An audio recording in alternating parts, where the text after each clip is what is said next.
Welcome to the Further Light Podcast, presented by Wisconsin Freemasonry, helping you accomplish your Masonic goals through education and more light. And now, I present to you, Brother Chris Ludke.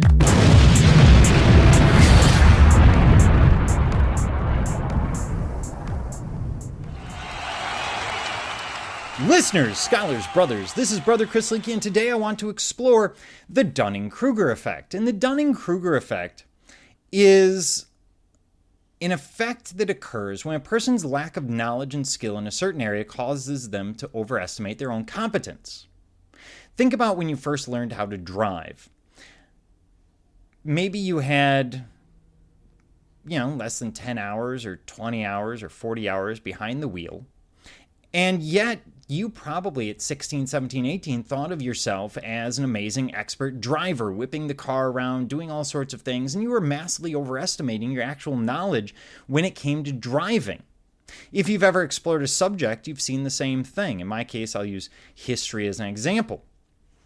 When I was in high school and college, I thought I was well-read, I thought I knew this stuff, and I was sort of expert level. And then I went to grad school and realized that I was, in fact, an idiot. I didn't know anything. And in fact, grad school made me feel dumber frequently because what happened is I started to see all of the areas of history of which I had no knowledge. I was definitely not an expert. And what that did is it brought me down. It brought me down to the point where, hey, I really do need to work on this. And as long as you spend your time, instead of going, oh, I know everything, if you sit there and say, you know what, I probably don't. Let's look into this further. That's how you counter it. Because that way you build up the knowledge and then your perceived knowledge and your actual knowledge start to meet. And that's where we get beyond the Dunning Krueger effect. You've seen this all over the place. By contrast, I just want to point out that the effect also causes those who excel in a given area to think that the task or the concept or the knowledge is simple or commonplace for everyone. And generally, they will underestimate their relative abilities as well. So the actual expert tends to underestimate their relative abilities and tends to think that everyone else has similar knowledge. Frequently, because they're surrounded by people, for example, graduate school, where, you all have this very deep knowledge base. And so it makes a lot of sense. So why is this important? Because, and what I want to do here, my goal, is to show you what the Dunning Krueger effect is, not so you can point it out in others. That's not really worthwhile. We have people who do that sort of thing. We don't need more of them. What I want to do is create a situation where you can recognize it in yourself. And you can recognize when you are suffering from the Dunning Krueger effect, when you actually don't have as much knowledge as you perceive that you do, so that you can work on that. Self-improvement, of course, being one of the great bases of Masonry. So where does this bias occur? Because this is an intellectual bias, just like cognitive bias or any other logical fallacy that I've dealt with on the podcast in the past. Most of us work and live in environments that are not optimized for solid decision making.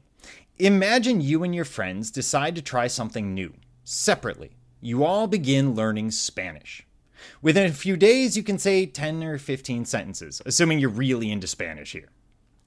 You're a bit disappointed and believe you should be able to say more by now. To you, the language is quite simple, but having a good grip on it causes you to think that it is simple for everyone and that you therefore should have done more. Your friend, by contrast, has learned just a few words. He is amazed by his progress. He doesn't yet have the knowledge and skills to know that he's actually pronouncing those words completely wrong and forming grammatically incorrect sentences with them. He's learned the least in the group, but his lack of knowledge prevents him from understanding his own mistakes and seeing what he doesn't know. Moreover, his lack of access to comparison causes him to overestimate his relative ability. His ignorance of how far others like yourself have come keeps him thinking he's excelling when he's actually learning at below average speed. And this becomes a huge problem today because we live in a very isolated cocoon society in which I can basically exist within an echo chamber. And everyone around me is similar to me, so I assume that I'm doing just fine. When in reality, there's not a point of comparison. And that becomes a huge issue. In terms of individual effects, as a result of the Dunning Krueger effect, you may not know what you're good at because you assume that what comes easily to you also comes easily to everyone else. So not only do you overperceive your knowledge, sometimes you underperceive your knowledge. You are therefore robbed of the ability to spot your own specialties and talents. Moreover, when you excel at what is challenging to you, you might accidentally fall prey to the belief that that thing is where your talent lies. In reality, you may just be below average performer, finally approaching average levels. As you can see, this discrepancy may cause you to make bad decisions around opportunities or a career that you pursue. You may have found yourself turning to peers asking, "What am I good at?" This isn't a bad choice to make because having an objective outside third party can often be quite helpful, especially when it comes to our own human experience. That's why people see therapists. That's why people socialize. We compare notes. We go, is this normal? Is this correct? Yeah, we pay professionals to do it sometimes, but other times we just go to Lodge and talk to the brothers and say, "Hey, have any of you ever experienced X?" Understanding the Dunning Krueger effect can help you discern when to trust your own abilities and when to seek advice from others who may view you more objectively than yourself. The effect can also cause you to become disappointed when your self-recognized, quote, talents are not recognized by others. Again, my graduate school example, walking in going, "I know history," and then discovering very quickly that I really don't. Perhaps you expect an upcoming promotion and it goes to someone else who is surprised to even be considered. It's not unlikely that your average performance had you thinking that you were doing particularly well, while their expertise had them thinking that they were average. That's the cognitive bias. That's misreading, misperceiving the level at which you perform. Thinking you are better than you are at something can cause you to miss out on opportunities to learn from others who truly are more skilled and more knowledgeable. Furthermore, thinking you are average at something when you really have great skill can cause you to miss opportunities to teach and spread knowledge to others. What are the effects on systems and societies? Well, as a society, we therefore miss learning from the best of the best because their confidence keeps them frequently behind closed doors. At center stage, all too often, people can be of below average capability. Unfortunately, those who are the most ignorant, in the bottom 25% of any skill, also tend to overestimate themselves the most. In the context of democracy, this means that our most uninformed citizens are also our most confident ones. Not only are these people extremely resistant to being taught, since they believe they know the most, they are also guilty of sharing the most information or misinformation. At its core, the Dunning Krueger effect preys on just that. Not a lack of information, but rather an abundance of misinformation. If you overestimate your knowledge of something, then it's really easy to fall prey to misinformation.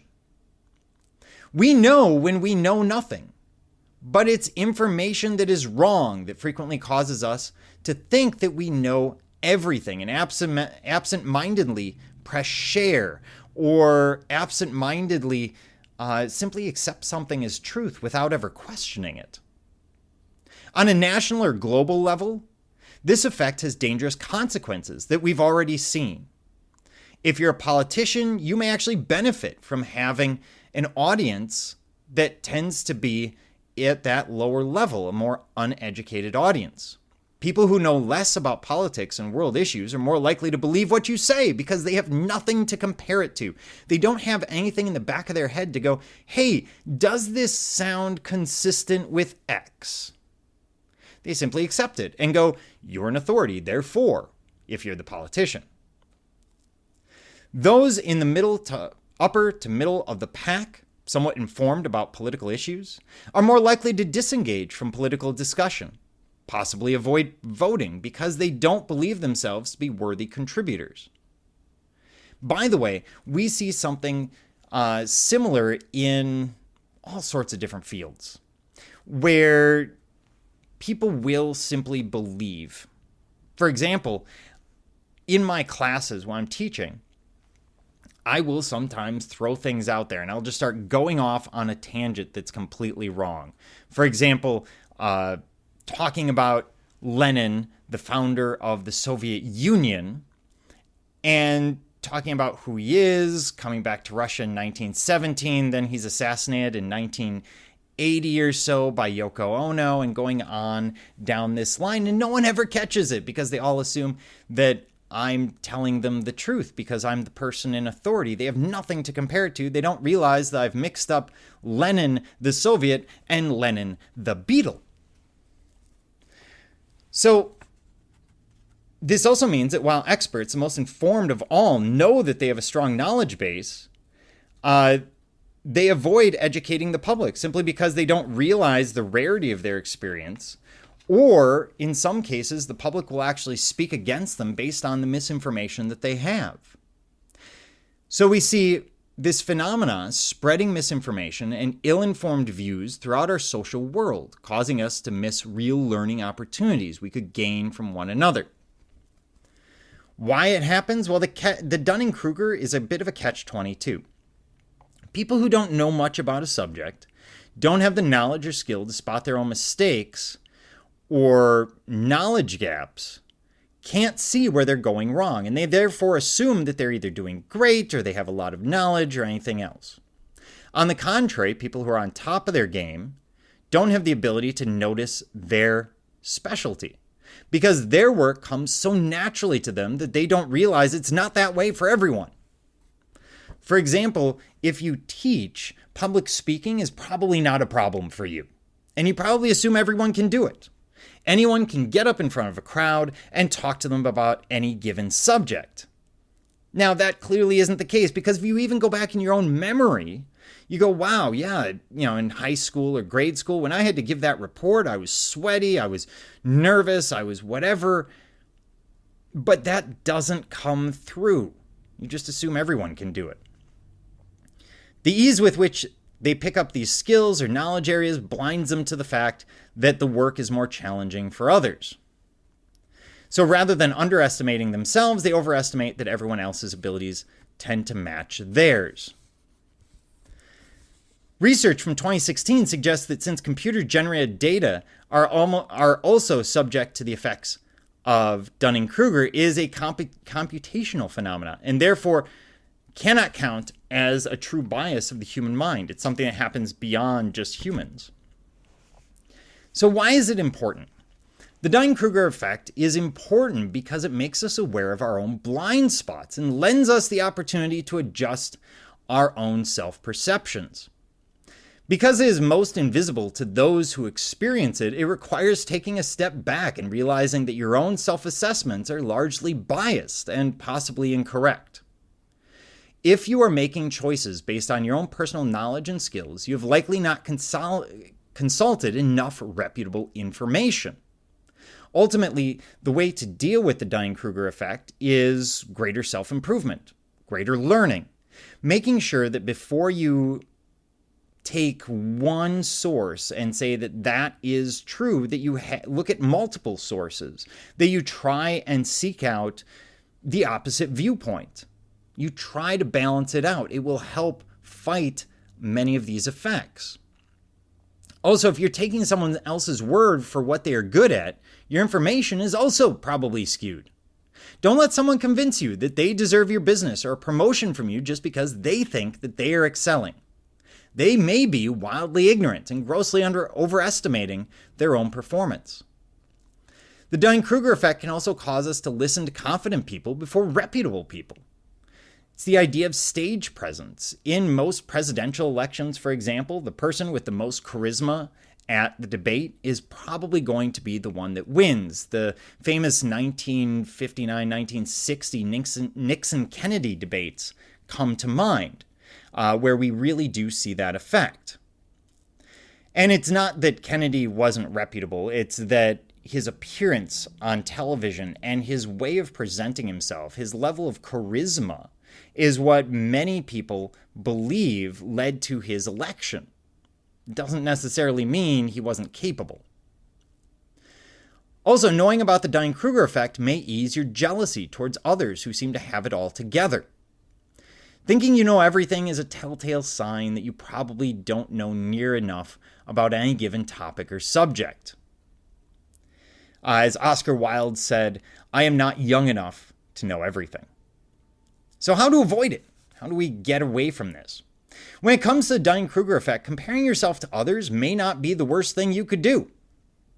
Just don't tell your therapist that I said so. We can avoid being ignorant of our own performance by listening and gaining insight into the performance of others. If your friend, who knew only a few Spanish words, had asked how the lessons were going for you, your response might clue him in to the fact that he's not all that great at the language after all.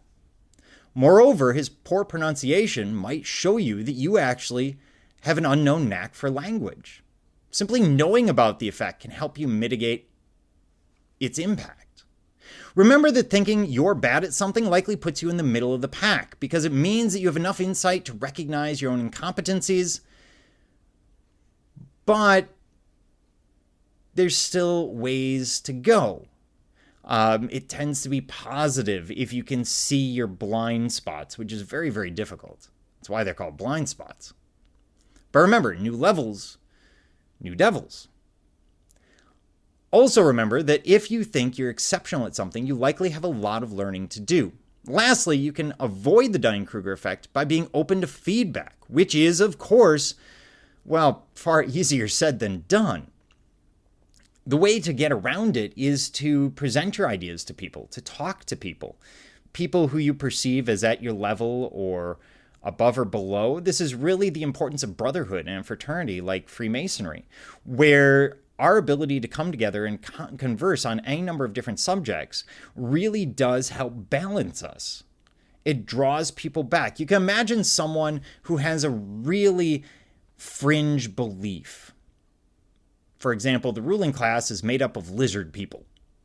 If you said that in a social setting amongst a bunch of brothers, hopefully they're going to sit there and go, okay, that's going a little far.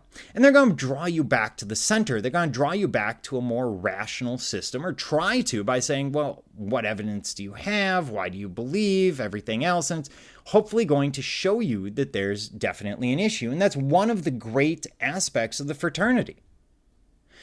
Low performers consistently do not receive criticism well and are chronically disinterested in self-improvement.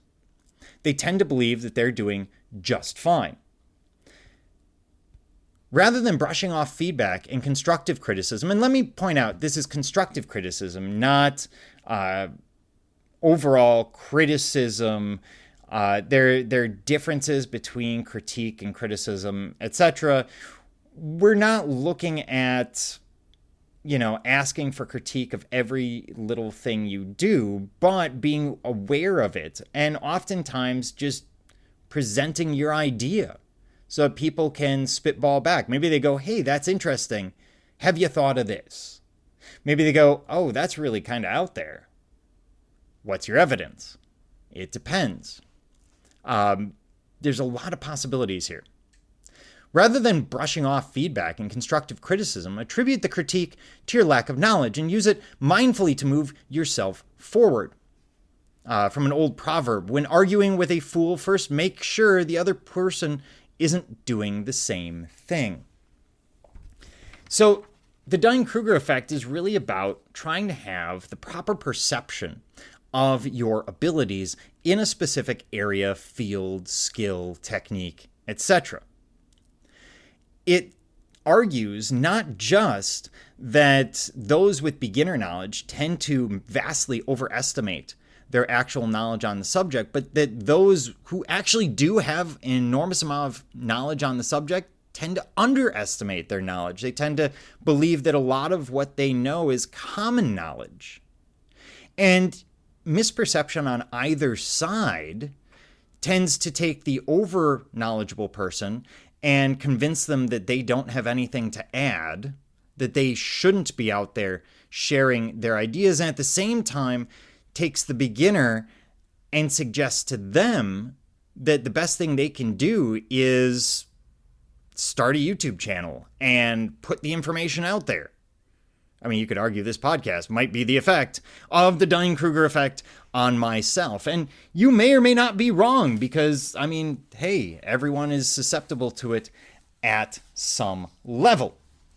As Masons, this is why it's so important. That element of brotherhood is so important to intellectual development, because just like dialectical reasoning, just like the use of logic, it allows us to get a third-party perspective on our ideas.